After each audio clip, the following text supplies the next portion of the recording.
Hi, my name is Tarek Morshed. I'm a market leader at Kuper Sotheby's International Realty in Austin, Texas, and welcome to the Entrepreneurial Home Podcast.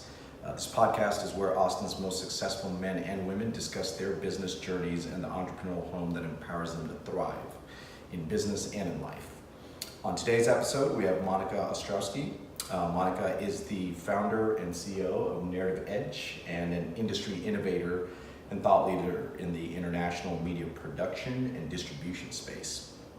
She spent 12 years outside of the US, establishing herself in international investment reporting, having worked in over 90 countries, interviewing CEOs, ministers, and heads of state for leading media titles such as Fox, CBS, CNBC Europe, and the Economist Magazine. In 2013, she relocated from Dubai to Austin and expanded the company she co-founded, the Prospect Group. Monika was the president or co-president of Texchange, the current president of EO Entrepreneurs Organization, the chapter in Austin, board member of Big Brothers Big Sisters of Central Texas, and a member of the Austin Chapter of AEI.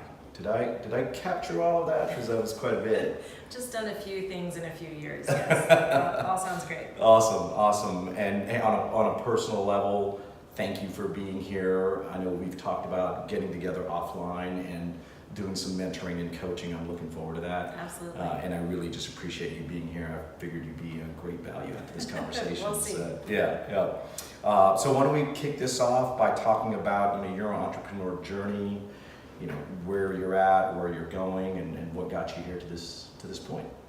So I started my career outside of the U.S. So essentially I graduated from college, was recruited by a company based out of Brussels, and started working with these large news networks to produce investment reports. And started to get a taste for travel, like we all do in our 20s, and was able to meet presidents, ministers, heads of state, private sector, CEOs and chairmen, traveling the world. So it was quite the jet set life. Parents thought that I might be in the CIA. Lots of friends have asked me that. The answer is no, or at least I can't tell you. But what really set the entrepreneurial spirit for me is I moved to Dubai as a base in 2002. That's really when Dubai was really starting to expand, opening up its borders, and also a lot of companies were moving there after 9/11. A lot of companies from Europe and the Middle East were looking for a safe location, and that provided me an insight into what a city and what a people can do to exponentially grow fast. And so I really loved being able, the 10 years or so that I was there, to see that growth. And that's where I decided to start my business. So in 2010, I would say, is my real start of my video production business. And that all started in Dubai. And that was the Prospect Group. That is the Prospect Group. Yes. Got it. And so then take us from there to here. So 2010, I started the company with two other founders, and I decided that I wanted to be living back into the States. After such a long time being gone in so many countries, I really just was looking for a long-term home base. I met a lot of people from Texas, outside of the US, mainly in the oil industry, but whether they were from Dallas or Houston, I would say, if you could live any place in the world, where would you live? And they would always say Austin. So I was super curious. And so I decided that I would check it out. Came here once, fell in love, and in 2010 I started my international business, and I bought a condo here in Austin at the same time to set myself up for having a goal and achieving it by 2013, and that's when I came to Austin. Wow, what was that goal? The goal was to have $1 million business up and running, and then be able to have the support team to be able to carry on the business if I wasn't traveling as much. Got it. And so the goal was to do that in 3 years. Yes. So there was a lot of focus on building, growing, scaling. Yeah, you could say growing and scaling. It comes back to me selling something that wasn't really there, so fake it till you make it. So going to New York, meeting with Bloomberg, Thomson Reuters, and selling them on the idea that we could create video content for them and be an editorial video contributor. They signed those agreements. I had never run a video video camera, Wow. worked with videographers, so it was all a learning experience, but we had the contract, so we were off and running. And you figured out how to get in front of those folks even though you'd never done anything like that before. The previous job that I had alluded to meant that I was supposed to get meetings with presidents, prime ministers, and top level CEOs. So getting those meetings was a piece of cake for me, and being able to have an easy conversation like I'm having here with you was Nice. also good. Nice. Yeah, that's awesome. That's awesome.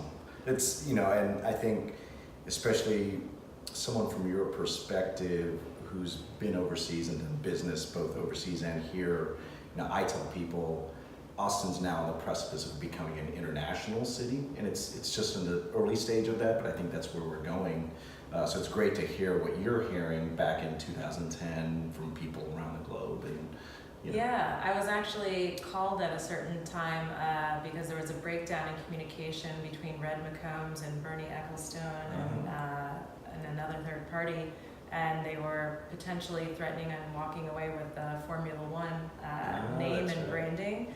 And they called me because I had known Bernie to ask if I could intervene and set up a meeting for them. So even though I was already far away, I still had a connection to Austin. Very nice. Here. Very nice. Very nice. So we talked about a little bit about what, had you start or move your company to Austin. How has Austin's real estate market, since there's obviously a real estate bent to our podcast here, impacted your business? I would say that it's impacted my business in a major way. So having bought at the tallest building downtown in Austin, for me, work from home has been just second nature since I started my career. Always working out of hotel rooms. So what I was really looking for was a place that would be quiet, where I could really focus on work and get it done. High tech, so Google Fiber and those things were important for the building because I communicate with people internationally all over the world. A place that had a conference room where I could be able to host meetings. And as you read off before, I'm involved in a lot of organizations, so being able to provide a space to have board meetings has truly been an integral part of where I chose and why I chose. Right. Well, then that's incredibly important, I think, for entrepreneurs and founders, really figuring out either a space or a building that really supports you, almost like an ecosystem to your business. And they have an amazing front desk, which will just This about is do true. anything. So they're the second level of labor. Right, absolutely. And for our listeners, what's the building? The Austonian, it's Yes. second in Congress. Yes, great building. Great, thank you for that. So let's talk about how important is an entrepreneur's surrounding environment. In your case, your home office is your absolute office, and I think you've got your company really set up uniquely. So tell us a little bit about how you've kind of day-to-day, how you've set it up for day-to-day success in your home, but also some of the specific things that you have set up, whether it's aesthetically or such. Sure. So I know that over time I've learned to be a minimalist. You can't pack a lot of things in a suitcase. Right. But being in a hotel room, the hotel rooms that I enjoy the most are not the ones with the stuff all over the desks, just littered with things. I need a clean desk and clean lines. So whenever I met with a designer to work on my space, I was actually doing that from, I think I was in Sri Lanka at the time, and going back and forth with the designer whenever I first bought my condo. But telling her I need clean lines, I need something that's minimalist in nature, I need colors that are reflective of nature. So like the light greens, the creams, all of those things, because distractions, bright colors, it makes me anxious. And so the space was perfectly designed, floor to ceiling windows. And I can actually see the water out the window, which is also calming for me. Nice. So all those things were super important. The building itself was a white box. So fortunately for me, they only had 1 2-bedroom that was fully furnished as a showpiece. And I had to buy that one because I wasn't going to be actually in Austin to oversee anything, and it happened to be the perfect unit. That's great. That's great. So you're hitting on several points that I think when we represent entrepreneurs that we talk about.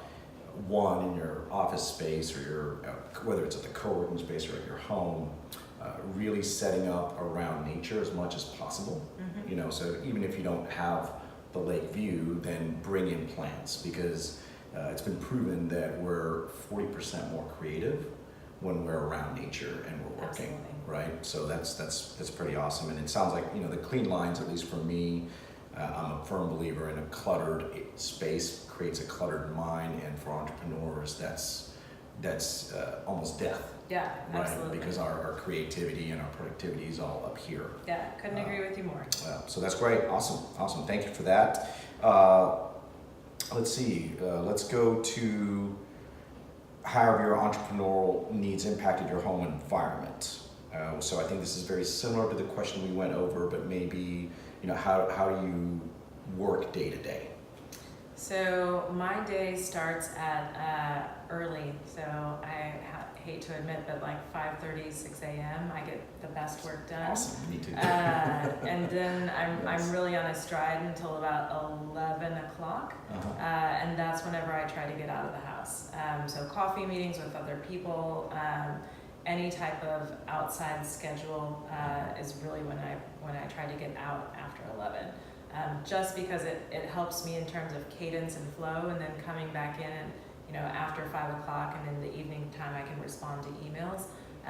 But I've heard several speakers on the subject in terms of when we're most productive and aligning our business schedule along with our natural rhythm.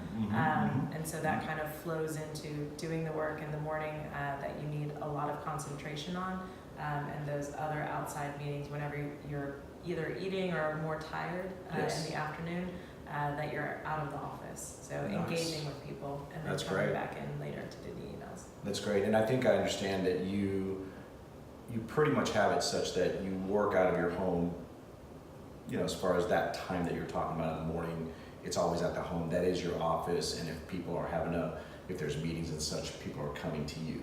Yeah. Right? You're just seldom going into an office or a co-work space or a coffee shop. Yeah, I would say that for me, I tell everybody, if you're really working, you're at someone else's office. They're not coming to meet you somewhere. So we try to have all of our meetings elsewhere. Okay, excellent. And maybe the last question here, do you have any hacks or tips to really get into, what we would call flow when you're working out of your place? Definitely starts with working out in the morning. For me, working out and then doing some mindful meditation.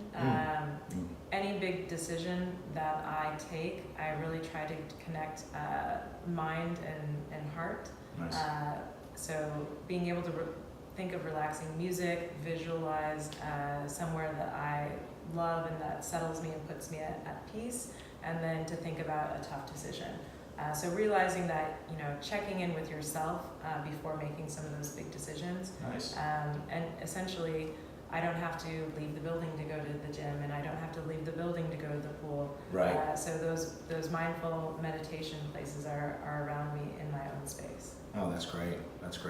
I think also what I love about condo living is people look at the cost of that, but they forget that you have so much integrated there that there's a real trade-off in cost of not having to go other places, and that's a real return in your business ultimately. Definitely saves me time, and it helps me get going in the morning because I don't have to drive anywhere. Yeah. But I would also say, even just the people in the building that you meet, they're all also CEOs and owners of businesses, and so it's the community. The communities, yeah, exactly. By the way, on your meditation, what do you have a particular app or a methodology? And I ask because I very similarly I try to meditate every morning for the very same reasons.